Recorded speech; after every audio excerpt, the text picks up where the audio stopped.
जय हिंद आप सभी को। देखिए ये हमारी एमपी पटवारी के लिए स्पेशल क्लास है हिंदी की, जिसमें हम एग्ज़ाम में इस बार जो एग्ज़ाम अभी तक हुए हैं उनमें पूछे जा रहे हैं अति महत्वपूर्ण प्रश्न, जो आपके मुहावरे, लोकोक्तियाँ, सरल संयुक्त वाक्य और संक्षेपण और पल्लवन वगैरह से क्वेश्चन पूछे गए हैं। उन सभी इम्पोर्टेंट क्वेश्चनों को लिया है जो बहुत बार बार पूछे जा रहे हैं इस बार। तो यहाँ से आपकी ये टॉपिक्स 4 से 5 टॉपिक्स हिंदी के कम से कम क्लियर होंगे, और हो सकता है कि 7 से 8 नंबर हिंदी वाले सेक्शन का आप यहाँ से देखने को पाएँ और आपकी चीज़ें क्लियर हो जाएं। तो वीडियो को बड़े ध्यान से देखना है। पहले क्वेश्चन से शुरू करेंगे कि मन में विराग पैदा होना के लिए मुहावरे का चयन कीजिए। तो देखो, मुहावरा और लोकोक्तियों में अंतर क्या होता है ये समझना। देखो, कोई भी मुहावरा हो उसके आखिरी में ना शब्द जरूर पाया जाता है। क्या पाया जाता है? ना शब्द। और लोकोक्तियों में ना शब्द होना जरूरी नहीं है। जैसे कि मैं बोलूँ नाच न जागना आंगन टेढ़ा, ठीक है, तो आपका क्या है? लोकोक्ति है। लेकिन अगर मैं बोलता हूँ कि मन में विराग पैदा होना, कलेजा फटना, ये सब क्या है? आपके ना शब्द वाले मुहावरे हैं, ठीक है। तो अर्थ बताना है कि मन में विराग पैदा होना का अर्थ क्या है। तो इसका अर्थ होता है आपका जी खट्टा होना, ठीक है, यानी मन ही खट्टा हो जाए। नेक्स्ट है द्रौपदी का चीर होना का मुहावरे का अर्थ क्या है। द्रौपदी का चीर होना का मतलब होता है कि अत्यधिक विस्तृत होना, यानी कि कभी खत्म ही ना हो। दिए गए विकल्पों में उसका कोई शानी न होना मुहावरे का अर्थ बताना है, ठीक है। तो इसका अर्थ हो जाएगा कि बहुत ही होशियार होना, ठीक है। नेक्स्ट है सत्ता के विरुद्ध आंख उठाना सबके बस की बात नहीं है। इसमें मुहावरे का अर्थ, मुहावरा क्या है? सत्ता के विरुद्ध आंख उठाना एक मुहावरा है। तो इसका जो अर्थ होगा कि साहस करना। नेक्स्ट है कि दिए गए विकल्पों में से गंगा लाभ होना मुहावरे का अर्थ बताओ। तो गंगा लाभ होने का अर्थ होता है मर जाना, ठीक है। नेक्स्ट है किस विकल्प के मुहावरे का भावार्थ सही नहीं है। तो इसमें से कौन सा मुहावरे का भावार्थ आपका सही नहीं है ये बताना है। तो इसमें से जो मुहावरे का भावार्थ सही नहीं है वो आपका जो राइट आंसर होगा वो हो जाएगा आपका उल्टी सीधी झड़ना, ठीक है। ये ऐसी कोई बात नहीं है, उल्टी सीधी सुनाना हो सकता है, उल्टी सीधी झड़ना का अपना स्वार्थ सिद्ध करना ऐसा नहीं होता है, ठीक है। चलो अगला क्वेश्चन देखेंगे कि त्रिशंकु होने का उपयुक्त अर्थ नहीं। तो त्रिशंकु होना यानी कि तीन तरफ कोई चीज़ चली जाना। तो इसका अर्थ होता है त्रिशंकु होना मतलब आपका कि किसी और का न रहना, यानी कि जैसे कहते हैं ना कि फैसला त्रिशंकु हो गया है, यानी किसी और का नहीं है, ठीक है। मुकाबला त्रिशंकु हो गया है, त्रिकोणी हो गया। अगला है कि तुम दिल्ली में इतने दिन रहकर भी भाड़ ही झोंकते रहे। तो भाड़ ही झोंकते रहे एक मुहावरा है, इसका अर्थ बताना है। तो इसका अर्थ है व्यर्थ समय बिताना या भाड़ ही झोंकते रहना। अगला है दिए गए विकल्पों में से पराजित करना कौन से मुहावरे का अर्थ है। तो पराजित करना जो होता है ना, दांत खट्टे करना, पराजित करना। नेक्स्ट है नीचे दिए गए में मुहावरे लोकोक्तियों का सही विकल्प छांटिए। तो संसार से उठना एक मुहावरा है, इसका सही विकल्प क्या होगा कि मर जाना। मर जाना मतलब संसार से उठना। इसमें से बताना है कौन सी मुहावरे का भावार्थ सही है। तो इसमें से अगर आप देखोगे ना तो आकाश छूना बहुत सस्ता होना नहीं होता है, आकाश छूना मतलब बहुत महंगा होना होता है। तो ये आपका भावार्थ गलत है, बाकी सही है, अपनी डफली अपना राग यही होगा, ठीक है। तो बाकी सही है। नेक्स्ट है सरकार भ्रष्टाचारियों के पीछे हाथ धोकर पड़ी है, अब उनका बचना मुश्किल है। वाक्य में मुहावरे का अर्थ बताओ। देखो मुहावरा क्या है, इसमें से हाथ धोकर पीछे पड़ना। तो इसमें जो है आपका अर्थ क्या होगा इसका। तो इसका अर्थ होगा किसी काम में जी जान से जुट जाना, ठीक है, यानी हाथ धोकर पीछे पड़ना। नेक्स्ट है गांवों में अंतर राज्य जाति विवाह करने वालों का हुक्का पानी बंद हो जाता है। तो हुक्का पानी बंद हो जाने का मुहावरे का अर्थ पूछा है। तो इसका अर्थ हो जाएगा बिरादरी से अलग कर देना, हुक्का पानी बंद हो जाना। नेक्स्ट है निम्नलिखित में से 4 मुहावरों में उसका चयन करना है आपको जो सर्वश्रेष्ठ विकल्प हो। देखो मुहावरा क्या है, सबसे पृथक कार्य करना। अब इनमें से कौन सा मुहावरा इसके लिए सही होगा। तो अपनी खिचड़ी अपना अलग पकाना होता है, सबसे अलग कार्य करना, ठीक है। नेक्स्ट है कि दिए गए विकल्प में कुएं में भाग पड़ना। तो कुएं में भाग पड़ने का अर्थ क्या है। तो तो कुएं में भाग पड़ने का मतलब सबकी बुद्धिमानी मारी जाना। ठीक है, ठीक है।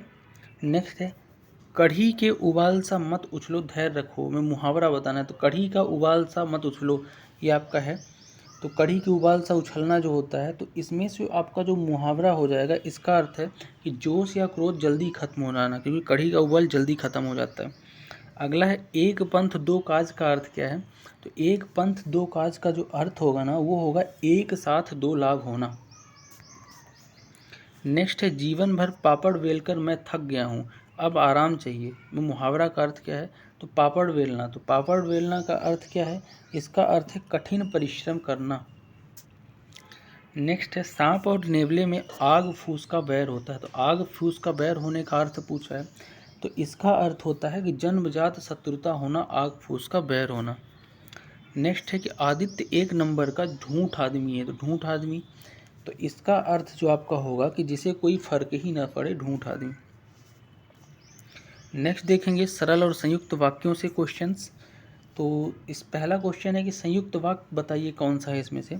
तो इसमें से जो संयुक्त वाक्य है कि अपने परिश्रम किया और उत्तीर्ण हो गए, ये संयुक्त वाक्य। देखो सरल और संयुक्त, साधारण वाक्य तो आप पहचान ही जाओगे, जिसमें साधारण चीज़ें होती हैं, है ना, कोई भी आपका संयुक्ता नहीं होती है। लेकिन आप कंफ्यूज होते हो कहाँ, संयुक्त वाक्य और मिश्र वाक्य में। तो दोनों में अंतर समझो। देखो संयुक्त वाक्य जिसमें योजक चीज़ें हो या फिर दो वाक्य आपस में जुड़े, वो होता है संयुक्त वाक्य। जैसे कि आपने परिश्रम किया और उत्तीर्ण हो गए, क्या है, संयुक्त वाक्य।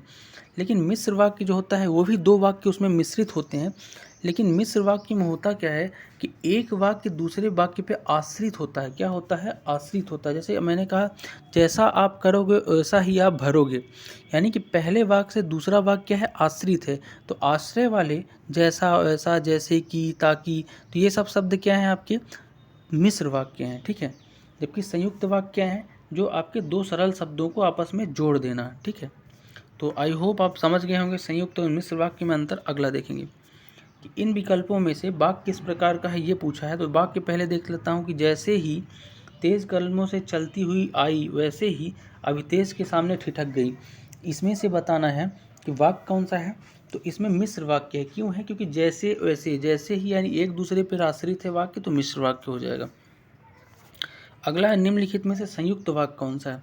तो अगर चारों में से मैं छांटूं संयुक्त वाक्य को, तो ऑप्शन नंबर जो आपका ये वाला होगा कि 200 आदमियों का जुलूस लाल बाजार गया और वहाँ जाकर गिरफ्तार हो गया। और है, और यहाँ पे एक दूसरे से कोई रिलेशन है नहीं, आश्रय नहीं है, दोनों अलग अलग भी हो सकते हैं।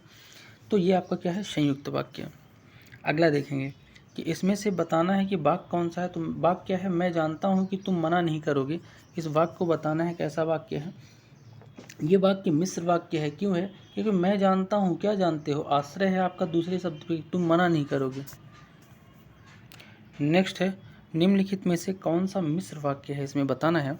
तो इसमें से मिश्र वाक्य जो हो जाएगा कि ऐसा कुछ नहीं है जो पैसे से खरीदा ना जा सके। क्या है, मिश्र वाक्य है। तो पैसे से क्या ना खरीदा जा सके, अर्थ बता रहा ना दूसरा, ऐसा कुछ भी नहीं है। ठीक है, नेक्स्ट है निम्नलिखित वाक्य दिए गए विकल्पों में से किस प्रकार का है। वाक्य देखता हूँ कि मित्र के दुख में दुखी होने वाले सच्चे मित्र कहलाते हैं। ये वाक्य कैसा है, ये बताना है। ये एक बिल्कुल सरल वाक्य है, इसमें कोई जटिलता नहीं है, एक ही तो सरल वाक्य है इसमें। अगला है निम्नलिखित वाक्य में दिए गए विकल्पों में किस प्रकार का है। वाक्य देखूं, नीरजा की कहानी सुनकर नमिता रो पड़ी। ये कैसा वाक्य है, ये भी बिल्कुल सरल वाक्य है, न मिश्र है न संयुक्त है इसमें कुछ। अगला क्वेश्चन है कि संक्षेपण किसको प्रधानता दी है। संक्षेपण का अर्थ क्या है, संक्षिप्तीकरण, यानी बहुत बड़ा लंबा चौड़ा वाक्य लिखा है उसको छोटा करना, लेकिन उसके अर्थ को ना बदलना, भावार्थ बनाए रखना, वो संक्षेपण है। ठीक है, संक्षेपण में प्रधानता किसको देते हैं, तो याद रखिएगा मूल विषय को देते हैं, यानी मेन टॉपिक से नहीं भटकते, पुनरावृत्ति वगैरह को हटा देते हैं। ठीक है, अनावश्यक विषयों को। अगला है कि तुम नहीं जानते वह कौन है। इस वाक्य को सरल वाक्य बनाना है। ठीक है, तो तुम नहीं जानते वह कौन है, अगर सरल बनाओगे तो तुम उसे नहीं जानते, ये हो जाएगा। ठीक है, संक्षेपण में किसका प्रयोग किया जाता है, तो संक्षेपण में याद रखना किसका प्रयोग नहीं किया जाता पूछा है। तो इसमें से आपका जो प्रयोग नहीं किया जाता, विशेषण और क्रिया विशेषण साथ में प्रयोग नहीं किया जाता है। नेक्स्ट है निम्नलिखित वाक्य में आपको बताना है वाक्य कैसा है। तो देखो वाक्य क्या है, वह वास्तव में बहुत धनी है परंतु उसमें कुछ भी अभिमान नहीं है। ये आपका वाक्य है, वाक्य कैसा ये बताना है, तो ये संयुक्त वाक्य है। कैसा है? संयुक्त वाक्य। दोनों को अलग अलग भी बोल सकते हो, एक दूसरे के आश्रय के सहारे नहीं है। अब मिश्र वाक्य क्या होता है कि दोनों को साथ ही बोल सकते हो, केवल इनको अलग अलग भी बोल सकते हो। दो सरल वाक्य हैं, ये संयुक्त वाक्य हैं, दो सरल वाक्य जब मिलते हैं।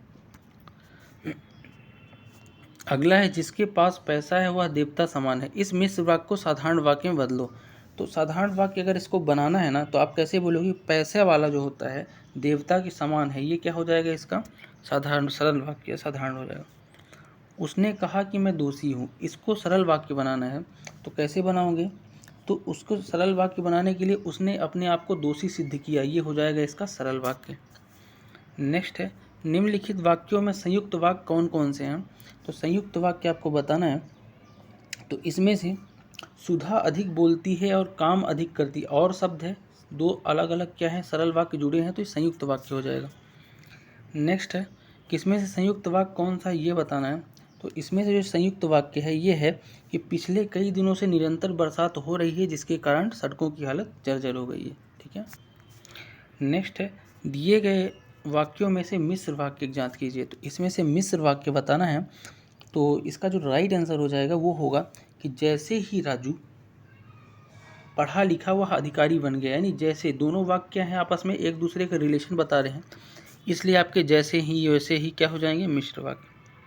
अगला है कि संक्षेपण में किसका निषेध किया गया है। तो संक्षेपण यानी संक्षिप्तीकरण में आप पुनरावृत्ति नहीं कर सकते हो। संक्षेपण का अर्थ है चीज़ों को छोटा बनाना, तो बार बार एक ही शब्द को थोड़ी यूज करोगे।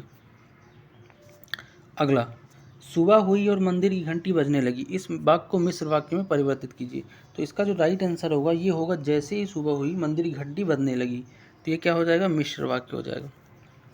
अगला है, निम्नलिखित में से कौन जीवनी है। तो जीवनी बताना है इसमें से कौन है।